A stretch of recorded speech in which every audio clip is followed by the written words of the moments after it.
जिसका मुझे बड़ी बेसब्री से इंतजार था। अब शुरू होगा बबल का नाक आदमीकरण।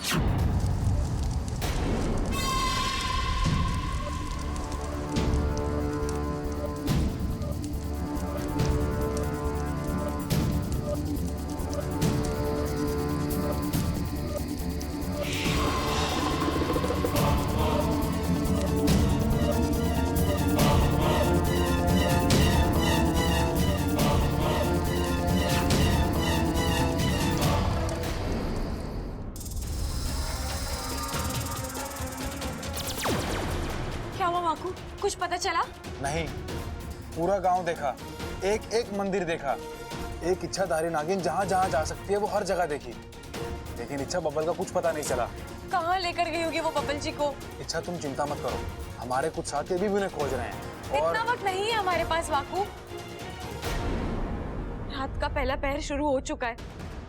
अब तक तो विशैली ने विधि की सारी तैयारियां भी पूरी कर ली होगी। मुझे किसी भी हाल में इस विधि को रोकना होगा। अगर आज विशैली कामयाब हो गई और बब्बल जी नाग बन गए तो एक परिवार अपना बेटा खो देगा और मैं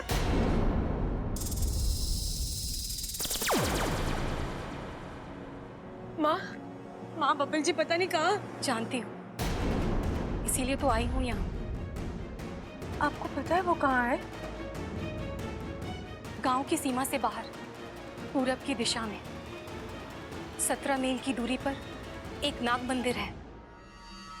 नाग आत्मीकरण की विधि उसी मंदिर में की जाती है। माँ मैं आपको देख सपोली, बातों में वक्त जाया मत करो। चांद आसमान में आ चुका है। रात जैसे जैसे बढ़ेगी विशैली की शक्ति उतनी ही बढ़ती जाएगी। तुम्हें बब्बल को जल्दी से बचाना है। जाओ।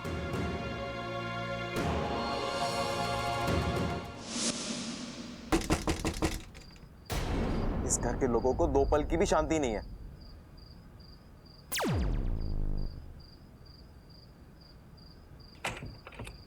अरे क्या कर रही है छोरी? कुछ नहीं। अरे भाई ये कुछ नहीं करते कैसे हैं?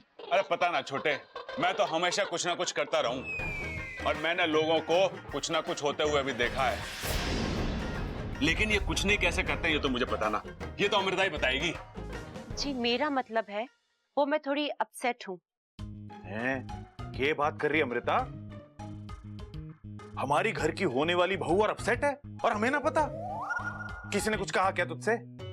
जी मुझसे किसी ने कुछ नहीं कहा है, बस बब्बल जी को लेकर मैं थोड़ा सा। अरे यही तो पता करने आए थे कि तू बबल को लेकर गई कहाँ थी।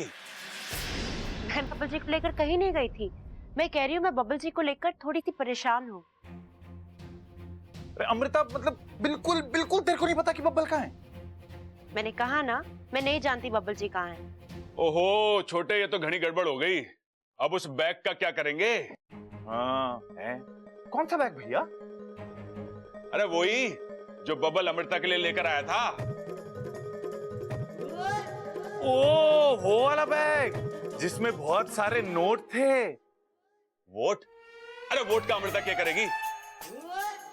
उसे कौन सा चुनाव लड़ना है? अरे उसमें तो बहुत सारे नोट थे और वो भी नए वाले, 2-2 हजार के, और गहने भी थे, साड़ियां भी। बस ये पता ना चल पा रहा कि बबल ने वो बैग रखा कहां है। बबल ना मिलेगा तो वो बैग ना मिलेगा, अगर वो बैग ना मिलेगा तो वो बहुत सारी चीजें अमृता को कैसे मिलेंगी? अब तू देख ले अमृता, अगर तेरे को वो सब चीजें चाहिए तो बता दे बब्बल कहाँ है। मैंने कहा ना मैं नहीं जानती बब्बल जी कहाँ हैं। अरे देख अमृता, हमें बबल की इतनी चिंता ना है जितनी चिंता उस बैग की है। उस बैग में 2 हनीमून के टिकट रखे हैं। अगर वो बैग ना मिलेगा तो वो हनीमून के टिकट खराब हो जाएंगे।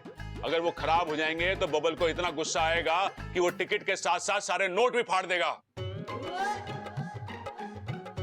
घना नुकसान हो जाएगा। बता देना कहाँ है बबल? मुझे नहीं पता, नहीं पता, नहीं पता। प्लीज आप यहाँ से जाइए। प्लीज मुझे सुकून और शांति के साथ रहने दीजिए। अरे एक मिनट भाई, ये सुकून और शांति कौन है? नया है क्या घर में? अरे पता ना, अमृता के रिश्तेदार होंगे, उसी से पूछ ले।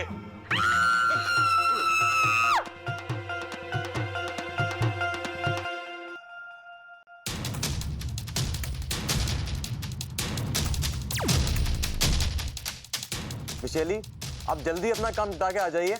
मैं इन लोगों को और बर्दाश्त नहीं कर सकता।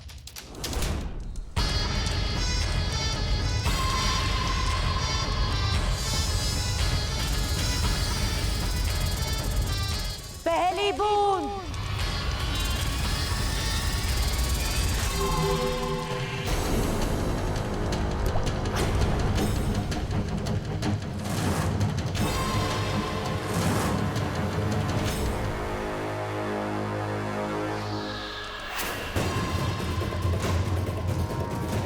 दूसरी बूंद।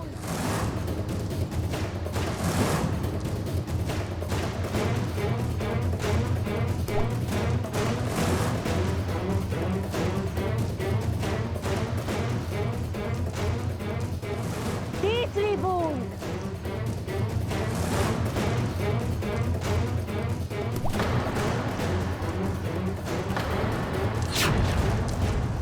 वाकू, वाकू वो देख वहां। चल चल।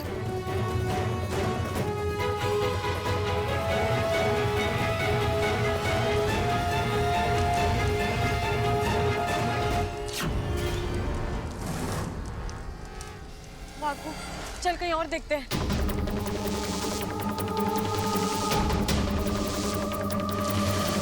छठी बूंद।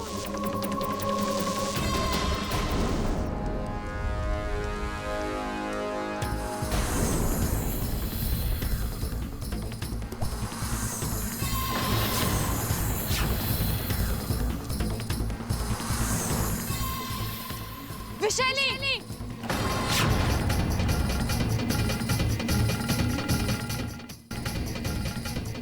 तुमने आने में बहुत देर कर दी है इच्छा। पूजा खत्म हो चुकी है। देखो, नाग आत्मीकरण विधि खत्म होने वाली है और तुम चाहो भी तो इसे रोक नहीं पाओगी। बब्बल अब नाग बन कर ही रहेगा। ऐसा कुछ नहीं होगा, हम ऐसा होने ही नहीं देंगे।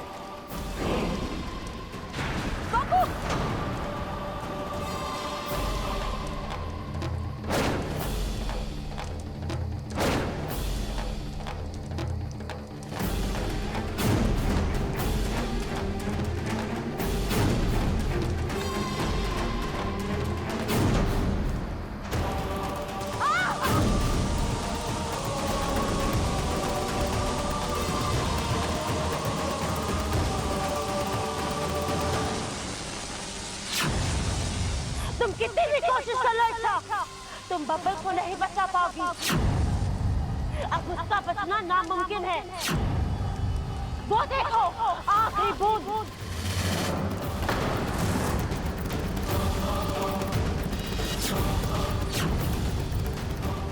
जैसे ही आखिरी बूंद बब्बल के माथे पे गिरेगी, बब्बल नाग बन जाएगा और फिर तुम उसे कभी इंसान नहीं बना पाओगी।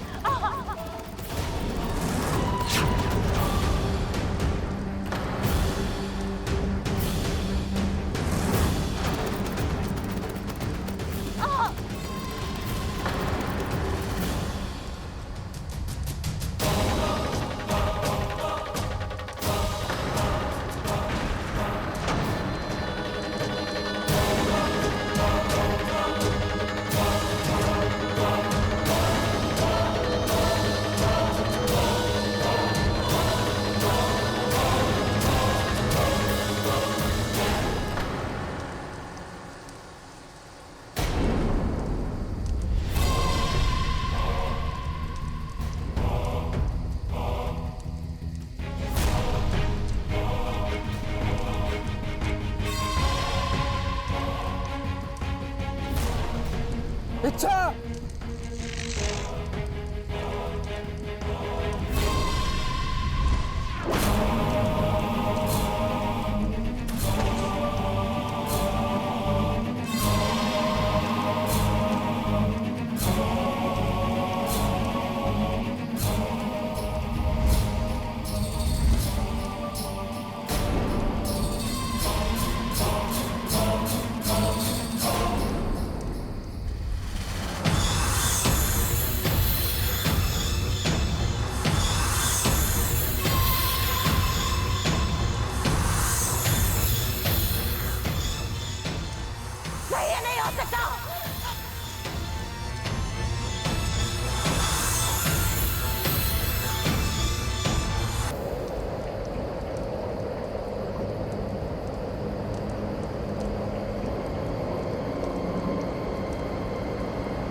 अच्छा उसे पक्का विशाली लेकर गई है। लेकिन कहाँ?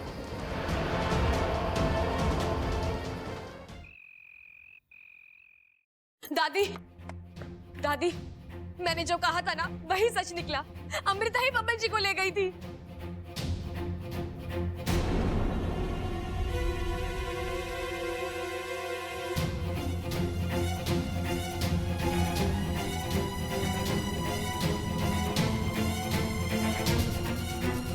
दादी, आपको यकीन नहीं हो रहा है ना, लेकिन यही सच है।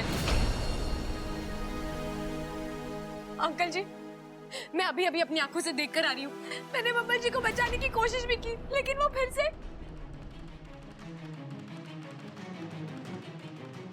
आंटी, आंटी कहिए ना इनसे, मेरा विश्वास करें, मैं सच बोल रही हूँ।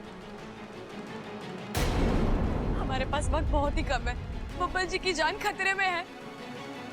हमें जल्द से जल्द उन्हें अमृता के हाथ से बचाना है। आंटी,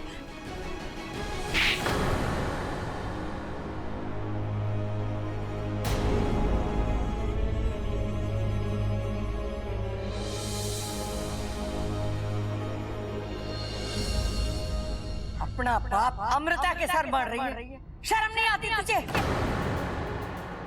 चुप, एकदम चुप, कुछ नहीं सुना है हमें। आज तक जो तूने कहा हमने सुना और उसी को सच माना। तेरी नीयत, तेरे इरादे सब खुलकर सामने आ गए। दादी, आप ये क्या बोल रही है? मुझे कुछ समझ में नहीं आ रहा। समझाती, मैं तुझे तेरी जबान में समझाती। रुक जा अमृता।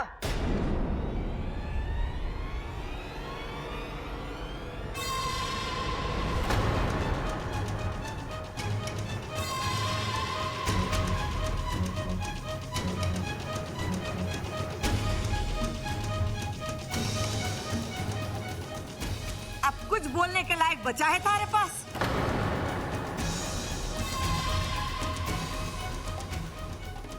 दादी, दादी ये यहाँ?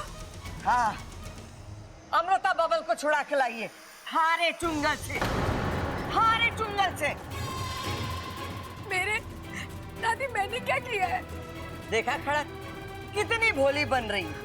आईना सामने है, फिर भी सबूत मांग रही।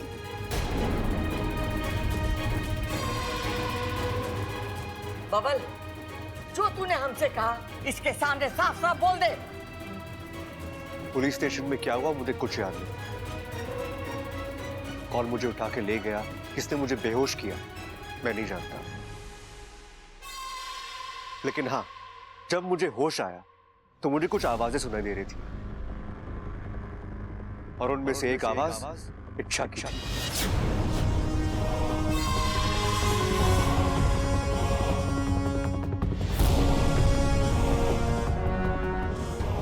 कह रही थी कि बब्बल जी को यहाँ पे कुछ और दिन रखते हैं ताकि सारा इल्जाम अमृता पे आ जाए और इस तरह हम अमृता को घर से निकालने में कामयाब हो जाएंगे।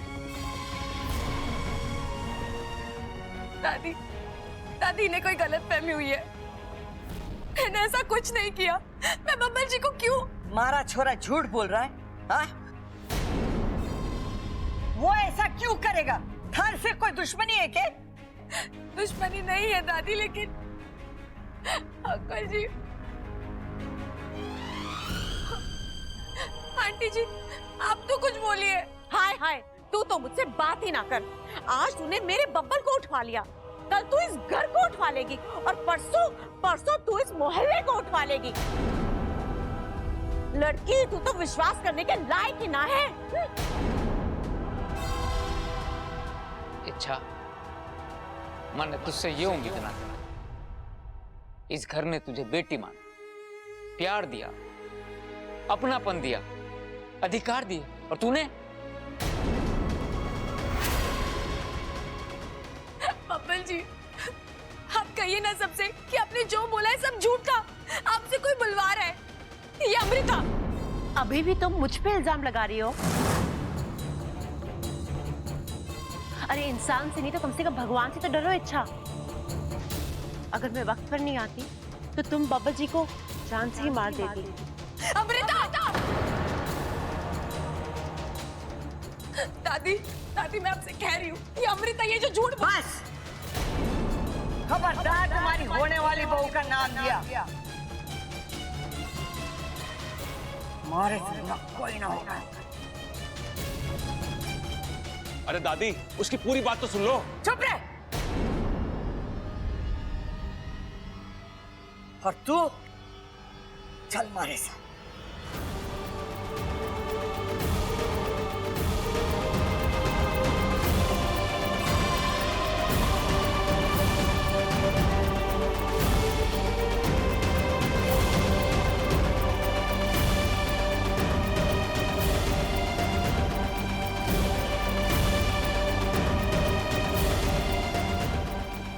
चल हमारे साथ। दादी बात नहीं सुनिए। निकल जा हमारे घर से।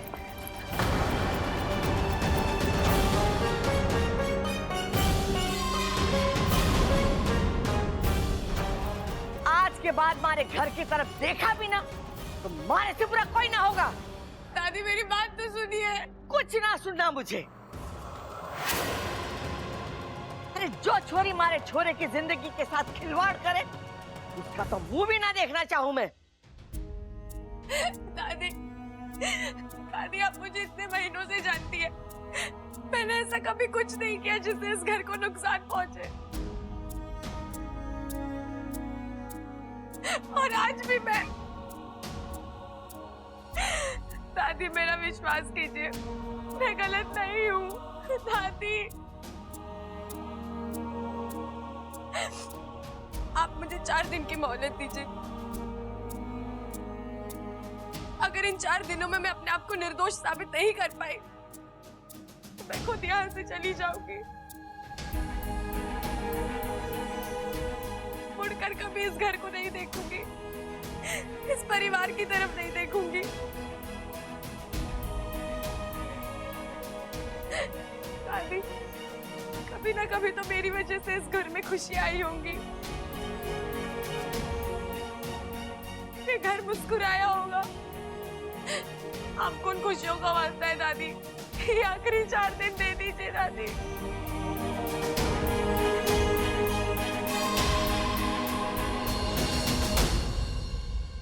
ठीक है, 4 दिन, सिर्फ 4 दिन।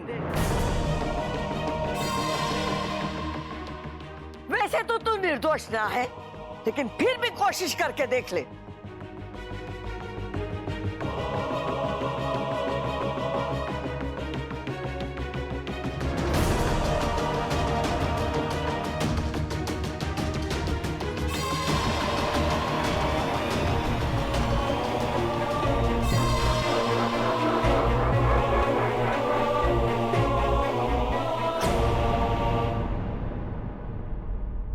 आखिर विशैली को जो करना था वो उसने कर ही दिया। बब्बल जी के शरीर में जहर नहीं घोल पाई, लेकिन घर वालों के मन में मेरे लिए इच्छा, भागू। सब सुन लिया मैंने।